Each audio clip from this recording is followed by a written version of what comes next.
कोबीची भाजी म्हटलं की सर्वजण नाक मुरडतात, पण ही कोबीची भाजी चवीला इतकी छान होते की न आवडणारे सुद्धा 2 पोळ्या जास्त खातील अशी पद्धत मी तुम्हाला आज दाखवणार आहे। आणि कोबी अजिबात विळी किंवा सुरी न वापरता अगदी दोऱ्यासारखा पातळ कसा चिरायचा याची मी खास ट्रिक सांगणार आहे, ज्याने 2 मिनिटात कोबी चिरला जाईल। तर अशी चविष्ट चणा डाळ कोबीची भाजी कशी बनवायची ते पाहूया। कोबीची भाजी बनवण्यासाठी हा बघा मी कोबीचा कांदा घेतलेला आहे आणि हा वजनाला 350 ग्रॅम आहे। आणि कोबी घेताना नेहमी वजनाने जडच घ्यायचा, आणि जर वजनाने कमी घेतला तर आतून तो पोकळ असू शकतो, त्याच्यामुळे तुम्ही कोबी घेताना वजनाने जडच कोबी बघून घ्या। हे बघा आता या कोबीच्या वरचं मी हे ना पान असं काढून घेणार आहे, आणि अशी वरची 2-3 पानं मी काढूनच घेणार आहे। हे बघा हे असं कोबीच्या वरची मी पानं काढून घेतलेली आहे। आता हे जे देठ आहे ना हे सुरीच्या साहाय्याने मी कापून घेते। हे बघा असं, हे बघा कोबीच्या मागचं देठ मी काढून घेतलेलं आहे। आता या कोबीचे मी 4 भाग करत आहे। कोबीचे मी पहिले असं मधोमध हे असे 2 भाग करून घेते,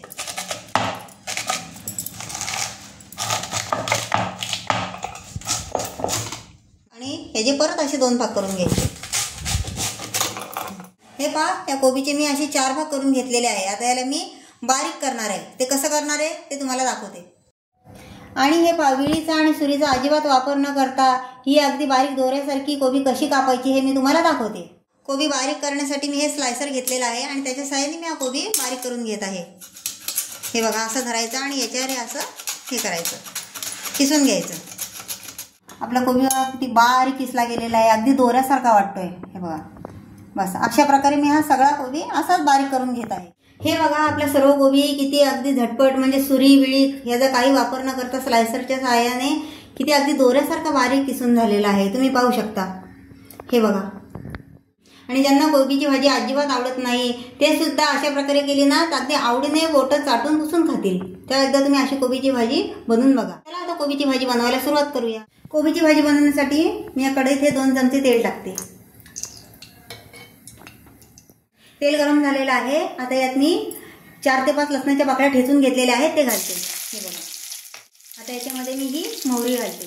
हे बघा हे थोडंसं जिरं घातलं, आणि हे बघा हे हिंग घालते। हिंग तुम्ही या भाजीत घालाच। आता हे मस्त असं हलवून घ्यायचं। लगेच या 7 ते 8 हिरव्या मिरच्या ते मी कापून घेतलेल्या आहेत त्या घालते।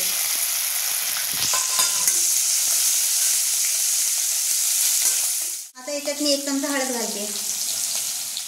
हळद घातल्यावर सुद्धा हे व्यवस्थित हलवून घ्यायचं।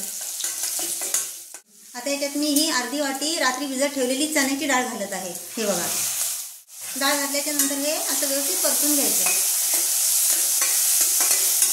डाळ थोडीशी नरम पडावी म्हणून मी याच्यावर हे झाकण ठेवते, आणि या झाकणावर थोडंसं पाणी टाकते। आता झाकणात जे पाणी ठेवले त्याची वाफ होईल आणि ते खाली पडेल डाळीमध्ये, म्हणजे डाळ आपली करपणार पण नाही आणि मस्त मऊ शिजेल। हे पाणी आपल्याला भाजीत टाकायचं नाहीये, या पाण्याची जी वाफ बनेल ना त्याच्यावर ही डाळ शिजेल। हे बघा आता याच्यावरचं झाकण मी काढून घेते। हे बघा या वाफेवर ही डाळ थोडीशी मऊ झालेली आहे। आता याच्यात आपण हा कोबी घालून घ्यायचा। हा बघा हा असं, आणि ही भाजी वाफेवरच शिजवायची, याच्यामध्ये पाणी टाकायची काही गरज लागत नाही। आता हा सर्व व्यवस्थित मिक्स करून घ्यायचा कोबी। तुम्ही पाहू शकता कोबी किती अगदी दोऱ्यापेक्षाही पातळ दिसत आहे, अगदी बघूनच खायची इच्छा होते। हे पहा सर्व वस्तू मी कशा अगदी व्यवस्थित एकत्र करून घेत आहे, तुम्ही पाहू शकता। हे बघा हे सर्व वस्तू व्यवस्थित मिक्स झालेले आहे। आता सर्वात शेवटी मी यात हे मीठ घालते। मीठ अगदी चवीपुरताच घालायचं, कोबीची भाजी जास्त खारट झाली की छान लागत नाही, त्याच्यामुळे मीठ तुम्ही कमीच घाला। आता हे व्यवस्थित असं मिक्स करून घ्यायचं। आणि कोबीला स्वतःच्या अंगचंच भरपूर पाणी असतं, त्याच्यामुळे या भाजीत तुम्ही अजिबात पाणी घालू नका। भाजीवर आता मी 5 मिनिट झाकण ठेवणार आहे, आणि वाफेवरच ही भाजी शिजणार आहे। अगदी एका वाफेमध्ये शिजेल, कारण ही खूप बारीक दोऱ्यापेक्षाही पातळ कापली गेलेली आहे। हे बघा 5-6 मिनिटं झालेली आहेत। या भाजीवरचं झाकण आपण काढून बघू। हे बघा किती मस्त वाफ आली आहे। आता हे मी अशी भाजी हलवून बघते। हे बघा पाणी न टाकताच किती भाजी अगदी ओलसर झालेली आहे। आता ही भाजी मी 2-3 मिनिटं परतून यातलं पाणी सुकेपर्यंत परतून घेणार आहे, आणि आता झाकण नाही ठेवणार। हे बघा आपली कोबीची भाजी खाण्यासाठी तयार झालेली आहे। हे पाहू शकता, आणि मी 2-3 मिनिटं हलवून यातलं सगळं पाणी सुकवून घेतलेलं आहे। तर अशी चमचमी चविष्ट चणा डाळ कोबीची भाजी तुम्हाला कशी वाटली हे मला कमेंट करून सांगा. व्हिडिओ आवडला तर व्हिडिओला लाईक करा आणि जास्तीत जास्त लोकांना शेअर करा आणि माझ्या चॅनलला नक्की सबस्क्राईब करा. भेटूया पुढच्या व्हिडिओत. धन्यवाद.